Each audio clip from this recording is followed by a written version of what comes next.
રાજકોટ મહાનગરપાલિકાનું આજે પ્રશ્નોત્તરીનું અંતિમ બોર્ડ હતું, સંભવતઃ અંતિમ બોર્ડ કહી શકાય. આના પછી જ્યારે મ્યુનિસિપલ કમિશનરશીપ ફેબ્રુઆરીમાં જ્યારે અંદાજપત્ર બજેટ સોંપશે એ બજેટનું બોર્ડ આવશે. આજે રાજકોટ મ્યુનિસિપલ કોર્પોરેશનનું સંભવિત પ્રશ્નોત્તરીનું બોર્ડ હતું. આ બોર્ડની અંદર ભારતીય જનતા પાર્ટીના વોર્ડ નંબર 9ના કોર્પોરેટર દક્ષાબેન વસાણીનો ખૂબ સારો પ્રશ્ન હતો. અમૃત અને સ્વર્ણિમ, અમૃતની ગ્રાન્ટ, અમૃત 1 અને અમૃત 2 એટલે કે કેન્દ્ર સરકાર અને સ્વર્ણિમની ગ્રાન્ટ એટલે કે રાજ્ય સરકારની ગ્રાન્ટ ચાલુ નાણાકીય વર્ષની અંદર કેટલી આવી અને કયા કયા વિભાગમાં કયા કયા વોર્ડની અંદર વપરાણી એનો મ્યુનિસિપલ કમિશનરશ્રી દ્વારા ખૂબ સારો જવાબ આપવામાં આવતો હતો.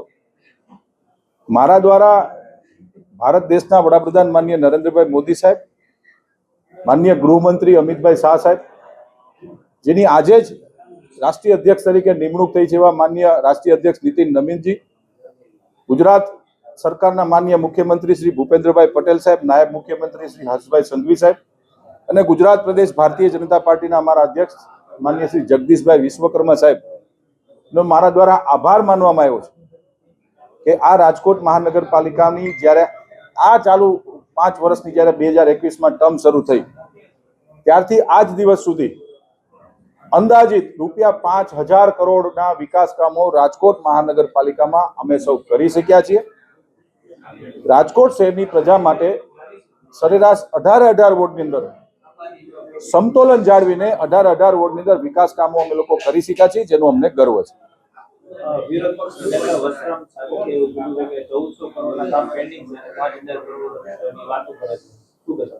હંમેશા બજેટ છે, વિપક્ષના સભ્યને એ પણ ખબર નથી કે બજેટ છે એ અંદાજપત્ર કહેવામાં આવે છે. વિશ્વના કોઈ પણ રાજ્યમાં જે અંદાજપત્ર રજૂ કરવામાં આવતું, વિશ્વના કોઈ પણ, ભારત નહીં વિશ્વના કોઈ પણ રાજ્યનું કહું છું, જે અંદાજપત્ર રજૂ કરવામાં આવતું હોય એ અંદાજપત્ર કહેવામાં આવે છે. રાજકોટ મહાનગરપાલિકાનું ગઈ સાલ જે 3218 કરોડનું જે બજેટ હતું એ બજેટ હજી 30મી માર્ચે પૂરું થવાનું છે. અંદાજપત્ર હતું એમાં અમે લોકો 1500 થી 1800 થી 2000 કરોડ સુધી અમે પહોંચી જવાના છે. આ અંદાજપત્ર કહેવામાં આવે છે. પરંતુ ગૌરવ સાથે કહેવું પડે છે કે છેલ્લા 5 વર્ષની અંદર મેં તો અંદાજિત આંકડો આપ્યો છે કે સરેરાશ વર્ષે 1000 કરોડ, પરંતુ 1000 કરોડથી પણ વધુ એટલે કે 5000 કરોડથી વધારે આ 5 વર્ષની અંદર રાજકોટ શહેરમાં અમે લોકો વિકાસ કામ કરી શક્યા છીએ. વિપક્ષને ખુદને ખબર નથી કે આ અંદાજપત્ર કહેવામાં આવે. મેં વિપક્ષનો પણ આભાર માન્યો છે. ભારતીય જનતા પાર્ટી બહુ સ્પષ્ટ માને છે કે લોકશાહીની અંદર તંદુરસ્ત વિપક્ષ પણ હોવો જોઈએ. પરંતુ સાથીઓ, દુઃખ સાથે કહેવું પડે છે કે જ્યારે આજે પ્રશ્નોત્તરીનું છેલ્લું બોર્ડ હતું ત્યારે વિપક્ષના સભ્યો બોર્ડનો સમય 11 વાગ્યાનો છે. ભારતીય જનતા પાર્ટીના 66 કોર્પોરેટરો, જે 3 કોર્પોરેટર ગેરહાજર છે, એને બાદ કરતા તમામ કોર્પોરેટરો 11:05 અમે લોકો બોર્ડની અંદર બેસી ગયા હતા. જ્યારે વિપક્ષના સભ્યો 4 છે એ 11:20 બોર્ડની અંદર પ્રવેશ કર્યો છે. બોર્ડની અંદર આવું, માત્ર મીડિયાની લાઇમલાઇટમાં રહેવું, વિસ્તારમાં કામ નથી કરવા.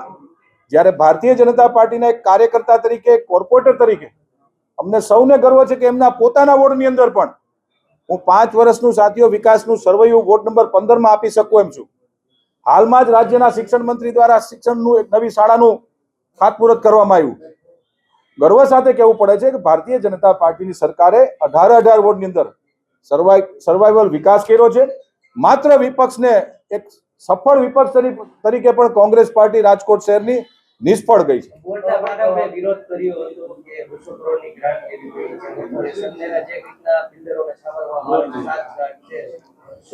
રાજકોટ મહાનગરપાલિકા હોય કે રાજ્યની કે દેશની કોઈ પણ મહાનગરપાલિકા હોય, જ્યારે નાણાકીય જરૂરિયાત પડતી હોય ત્યારે અમે લોકો નાણાં લેતા હોય છે.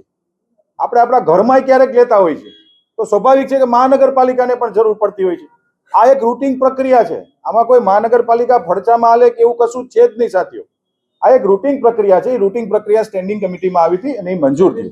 તમે અધિકારીઓને એવી વાત કરી છે કે અનેક યોજનાઓ ધીમી ગતિએ ચાલે છે, એવી કોઈ વાતચીત થઈ છે? ગઈકાલે રાજકોટ મહાનગરપાલિકાની માનનીય અધ્યક્ષ માનનીય મેયરશ્રીની અધ્યક્ષતાની અંદર એક સાંજે 5 વાગે અધિકારીની એક બેઠક બોલાવવામાં આવી હતી આ બેઠક સમયાંતરે દર 2 મહિના દિવસ દરમિયાન માન્ય મેયરશ્રી, માન્ય કમિશનરશ્રી અને મારા દ્વારા સ્ટેન્ડિંગ કમિટી ચેરમેન દ્વારા અમે લોકો બજેટની રિવ્યુ બેઠક બોલાવતા હોઈએ છીએ. બજેટમાં જે અમે લોકોએ જે યોજનાઓ બહાર પાડી હતી 2025-26ની જે યોજનાઓ હતી એ મહત્તમ યોજનાઓ પૂર્ણ થઈ ગઈ છે અને બાકીની જે યોજનાઓ જેનું ફોલોઅપ માટેની બેઠક હતી. કોઈ ભારતીય જનતા પાર્ટીની સરકારની અંદર કોઈ ધીમી ગતિએ કામ ચાલતા નથી, પણ સ્વાભાવિક છે કે કામના ફોલોઅપ માટેની એક આ કામની એક પ્રક્રિયા છે, જેના ભાગરૂપે ગઈકાલે મિટિંગ હતી. સૂચન નથી, સૂચના આપી છે. સૂચનાઓ અમારા દ્વારા આપવામાં આવી છે કે જે કામ પડતર જે પેન્ડિંગ છે બજેટની યોજનાઓના એ કામ પૂર્ણ કરવામાં આવે.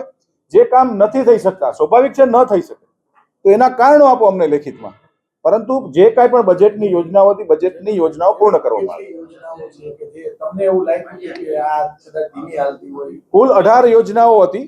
18 યોજનાઓમાંથી 14 યોજનાઓ પૂર્ણતા તરફ આવી ગઈ છે. 14 માંથી 10 યોજનાઓ તો અમે સ્ટેન્ડિંગ કમિટીમાં મંજૂર કરી છે, 4 હવે પછી સ્ટેન્ડિંગમાં આવે છે.